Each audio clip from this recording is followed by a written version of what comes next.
Why do you believe in engineering serendipity? Could you briefly explain what this means? Well, I mean, obviously engineering serendipity is an oxymoron, right? You can't engineer the unexpected. And yet, it's interesting because serendipity is like a psychological phenomenon. We experience chance things that seem to make sense only later. So in basically engineering serendipity, you're creating the conditions for it to happen. You're creating really fertile environments for unplanned or latent encounters with people or ideas to allow, innovation and other good things to happen.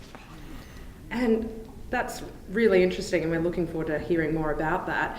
How do you engineer chance encounters then? What situations could you put yourself in to increase these moments? Well, the key isn't that they're totally chance, or maybe sometimes they are, but really it's about context that you don't know are there. So I think about it at certain scales. There's obviously mental serendipity. How do we encounter ideas that we didn't know we already knew, or that we were just simply waiting for the right triggers?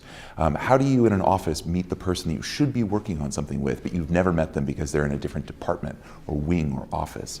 When you're in a city, how do you basically meet people who are in the same sort of social spheres, but you haven't encountered those connections yet? And then the most powerful stuff is, of course, digital, where we're seeing the application of social network analysis and artificial intelligence to basically discover all of these latent connections. So really what we're trying to do is simply accelerate the experience of life. Life is all about unplanned encounters. I mean, I met my wife serendipitously. I met my agent. All of these things that have happened to me that weren't the result of any plan. We know that's how life happens. So can we speed it up? Can we actually figure out where the latent connections are and then unearth them? Well, what does that mean for the traditional office? Are they a dead end? What are some of the workplace of the future looking like, do you think? It's funny because the office, as we think of it, is like only a century old, right? And they were originally built as factories for paperwork. They mirrored in the office, shuffling paper, what happened on the assembly line. So I'd like to think we should go back in time to really something more like the City of London. It's one of the examples that I love.